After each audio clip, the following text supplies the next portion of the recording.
Welcome to the channel everyone. आज हम लोग डिस्कस करने जा रहे हैं बोट एंड स्ट्रीम का क्वेश्चन। आइए देखते हैं क्वेश्चन क्या है बेटा। क्वेश्चन ये है, a boat goes 30 kilometre upstream and 44 kilometre downstream in 10 hour. In 13 hour it can go 40 kilometre upstream and 55 kilometre downstream. Determine the speed of stream and that of the boat in still water. ठीक बात है, मुझे हमें speed निकालना है stream का और बेटा बोट का निकालना है। इस क्वेश्चन को लगाने से पहले कॉन्सेप्ट को समझ लेते हैं। कॉन्सेप्ट ये है, जैसे मान लीजिए ये आपकी रिवर है, आपने रिवर देखा होगा। रिवर में क्या होता है भाई? पानी। पानी फ्लो करता है, वाटर ऐसे फ्लो करता रहता है। ठीक बात है। अब समझिएगा, इसमें जब पानी फ्लो करेगा तो क्या होगा? एक पानी की स्पीड होगी, मतलब क्या होगा? Speed of water. तो स्पीड ऑफ वाटर को बोलते हैं बेटा स्पीड ऑफ स्ट्रीम। क्या बोलते हैं? Speed of stream. और एक चीज और होगी, क्या? Speed of boat. क्या होगी? Speed of boat. दो चीज होती है कि नहीं? मतलब एक तरफ पानी कैसे बह रहा है वो एक स्पीड होगी, ठीक बात है। और एक बोट, जो बोट चल रही है, जैसे ये नाव है, तो नाव की स्पीड क्या होगी? दो चीज होगी। अब समझिएगा इस बात को। जब आप जिस तरफ पानी बह रहा है, मतलब इस स्ट्रीम का डायरेक्शन है, अगर उस डायरेक्शन में आप चलोगे बोट लेके तो क्या होगा? जैसे पानी इस तरफ बह रहा है, तुम्हारी बोट भी इस तरफ चल रही है, तो क्या होता है? फटाफट फटाफट तुम बहुत तेजी से बहने लगोगे। लेकिन अगर मान लो इसका अपोजिट केस, पानी इस तरफ बह रहा है और तुम इस तरफ आ रहे हो, तो क्या होगा बेटा? तुम्हें क्या होगा? कठिनाई होगा। और अगर तुम्हारी बोट की स्पीड पानी के स्पीड से कम रहेगी तो क्या होगा? तुम चल ही नहीं पाओगे, तुम्हें पानी बहा के इस तरफ लेके चला जाएगा। तो एक बात याद रखना हमेशा, अगर जब भी ऐसा सवाल आए, क्वेश्चन सॉल्व करना हो, तो वहां एक कॉन्सेप्ट हमेशा याद रखना कि स्पीड ऑफ बोट क्या होगा? हमेशा स्पीड ऑफ स्ट्रीम से क्या होगा?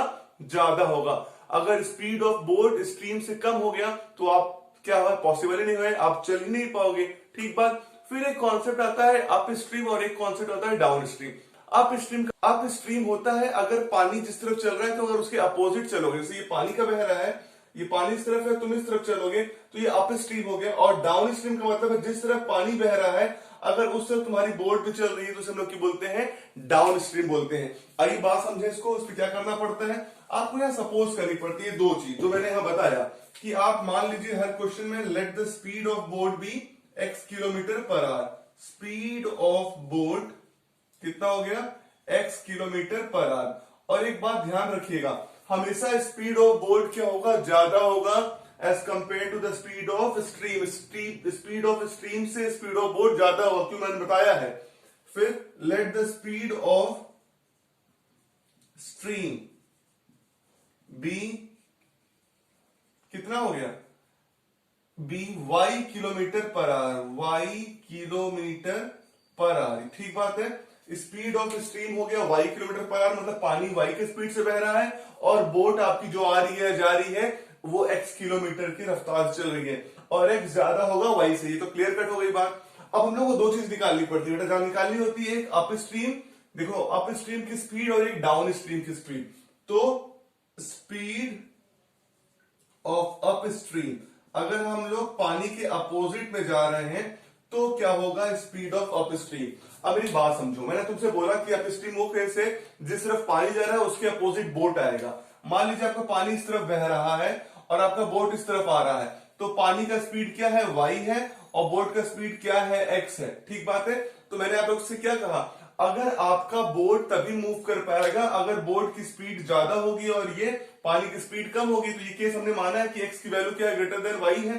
तो देखो जितना x स्पीड लगाएगा, जितना x इधर आएगा उतना y इसको ढकेलेगा, तो ये तभी आगे बढ़ पाएगा। अगर x ज्यादा होगा तो कितना ही आगे बढ़ेगा? जितना इन दोनों का डिफरेंस होगा। ठीक है। तो x बड़ा y छोटा, तो x माइनस वाई। तो आप स्ट्रीम की स्पीड हमेशा मानिए x minus y. x minus y का मतलब है हमेशा आप बोर्ड की स्पीड में से स्ट्रीम के स्पीड को माइनस कर दोगे, जो डिफरेंस है उतने स्पीड से वो ऊपर चलेगा। फिर बात है speed of down stream. Speed of down stream, और मैंने डाउन स्ट्रीम बताया क्या? जिस तरफ पानी बह रहा है उस तरफ आप भी चलिए, बोट भी उस तरफ चले। पानी इस तरफ बह रहा है, बोट भी इस तरफ चल रही है, तो क्या होता है? बहुत तेज बहने लगता है। देखते हैं कि नहीं, जब आप लोग जाते हैं कि कहीं पे ड्राइविंग करने, तो जिस तरफ पानी बह रहा है अगर उस तरफ चलेगा तो क्या होगा? आपको बहुत तेज पानी बहाएगा, आपको बहुत एंटरटेनमेंट आता है। तो क्या होगा? इसमें क्या होता है? आपकी स्पीड भी जुड़ जाती है और पानी की स्पीड भी जुड़ जाती है, तो क्या हो जाएगा x प्लस वाई। तो आपको कंडीशन मिल गई, स्पीड आपको मिल गया है। अब हम लोग क्या करने वाले हैं, अब हम लोग क्वेश्चन को सॉल्व करने वाले हैं पूरे कॉन्सेप्ट गिवन के अकॉर्डिंग। तो इसको मैं रफ कर देता हूं। आइए समझिए क्या क्या गिवन है और क्या क्या करना है हम लोगों को। पहला केस क्या गिवन है, पहला हमें गिवन है कि a boat goes 30 kilometre upstream 44 kilometre downstream in 10 hour. देखो हमें किलोमीटर मतलब क्या है, डिस्टेंस गिवन है और टाइम गिवन है। तो टाइम के रिलेशन में अगर हम लोग सॉल्व करें तो आंसर आ जाएगा। आपको पता है speed is equal to distance upon time, तो टाइम इज इक्वल टू कितना हो गया, डिस्टेंस अपॉन स्पीड। तो हम दोनों को क्या कर रहे हैं, दोनों का टाइम निकाल रहे हैं अप स्ट्रीम और डाउन स्ट्रीम जाने में, मिलाकर कितना आएगा 10 आवर। तो ये पहले क्वेश्चन को बनाए, कह रहा boat goes 30 kilometre up stream. अगर 30 किलोमीटर अप स्ट्रीम गया है तो हम ये निकाल लें कि 30 किलोमीटर अप स्ट्रीम जाने में बेटा कितना टाइम लगा है, तो आप क्वेश्चन को सॉल्व कर लोगे। तो देखो पहला जो इक्वेशन कैसे बनेगा, आप गए 30 किलोमीटर अप स्ट्रीम, तो speed is equal to distance upon time, time is equal to distance upon speed. तो कितना डिस्टेंस है 30, स्पीड कितना है अप स्ट्रीम का, देखो x माइनस वाई, तो 30 अपॉन एक्स माइनस वाई क्या, ये हो गया टाइम अप स्ट्रीम जाने में, प्लस डाउन स्ट्रीम में कितना है 44, तो डिस्टेंस 44 और स्पीड कितना हो गया x plus y is equal to, दोनों मिलाकर टाइम कितना लग रहा है 10 आवर, तो इक्वल टू टाइम कितना हो गया 10 आवर। तो देख रहे हो ये अप स्ट्रीम का टाइम, ये डाउन स्ट्रीम का टाइम, दोनों मिलाकर कितना तुम्हारा हो गया बेटा, ये मिल के दोनों हो गया पहला टाइम अप स्ट्रीम और डाउन स्ट्रीम जाने में 10 आवर लगा। ये पहला इक्वेशन हो गया। दूसरे इक्वेशन को सॉल्व करते हैं, तो देखो दूसरा इक्वेशन क्या हो जाएगा, यहां तो देखिए दूसरा इक्वेशन होगा 40 किलोमीटर अप स्ट्रीम जाने में, तो 40 और टाइम कितना लगेगा, speed is equal to distance upon time, तो time is equal to distance upon speed. Upstream की स्पीड कितनी है x minus Y plus 50 downstream 55, तो 55 अपॉन एक्स प्लस वाई, कितना टाइम लगा टोटल 13 आवर। तो आपके पास दो इक्वेशन हो गए, पहला इक्वेशन ये वाला 10 आवर का, दूसरा इक्वेशन 13 आवर का। दोनों इक्वेशन को सॉल्व करिए, आप लोग पढ़ के आए हुए जानते हो कि कैसे सॉल्व करते हैं। 1 अपॉन एक्स माइनस वाई को क्या मान लेते हैं, a मान लेते हैं, और 1 अपॉन एक्स प्लस वाई को क्या मान लेते हैं, दूसरा एक वेरिएबल मान लेते हैं b, ताकि क्वेश्चन को सॉल्व करने में आसानी हो जाए। देखिए पहला क्वेश्चन क्या हो जाएगा 30a प्लस ये क्या हो जाएगा 44b इज इक्वल टू 10। इसको देखो कितना हो जाएगा 40a plus 55b is equal to 13। अब हमारे पास ये थर्ड इक्वेशन मान लो और ये फोर्थ इक्वेशन मान लो, हमें सॉल्व करना है। तो मैं क्या करता हूं, ये पूरा रफ कर दे रहा हूं क्योंकि मेरा एकदम पूरा काम हो गया। अब देखो इसको रफ करके सॉल्व करते ताकि इजी हो जाए, देखने में आपको सही है। तो क्या हुआ देखिए, अब हम लोग करते हैं 30a, तो 30 और दोनों इक्वेशन बराबर करना है। तो अगर हम लोग थर्ड इक्वेशन में 4 से मल्टीप्लाई कर दें और फोर्थ इक्वेशन में थर्ड से मल्टीप्लाई कर दें तो 120 120 हो जाएगा, कट जाएगा। तो देखो कितना हो जाएगा 120a प्लस ये कितना हो गया 44 4 जा 176b इज इक्वल टू 10 4 जा 40। फिर यहां पे देखो 3 से मल्टीप्लाई करोगे तो 120a प्लस 55 3 जा 165b इज इक्वल टू 13 3 जा 39, तो 39। अब दोनों सॉल्व कर लो, ये माइनस कर दो, दोनों सेम हो गया, तो क्या हो गया कैंसिल हो गया। 176 माइनस 165 कितना हो गया 11b इज इक्वल टू 1, तो b इज इक्वल टू कितना हो गया 1 अपॉन 11।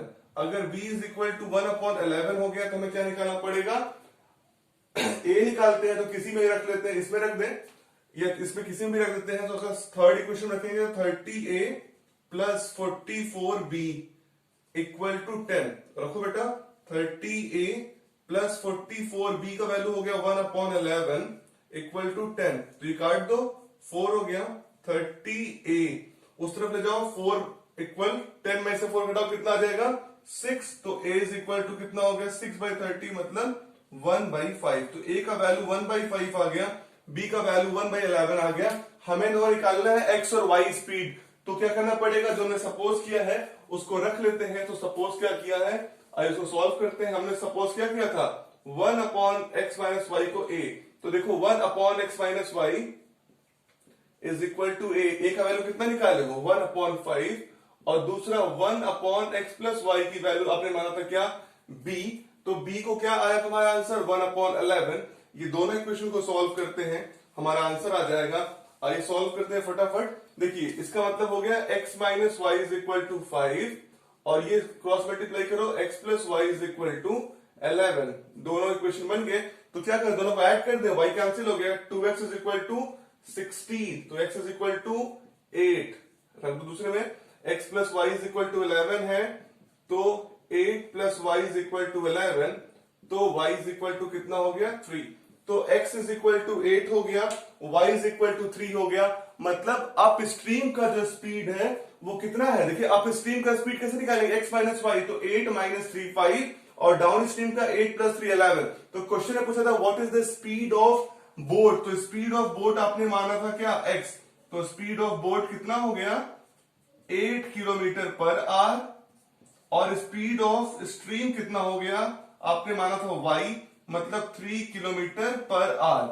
अगर क्वेश्चन में बेटा अप स्ट्रीम और डाउन स्ट्रीम का भी स्पीड मांगता तो क्या बोलते, अप स्ट्रीम की स्पीड है x माइनस वाई मतलब 8 माइनस 3 5 और डाउन स्ट्रीम की स्पीड कितनी होती 8 प्लस 3 11।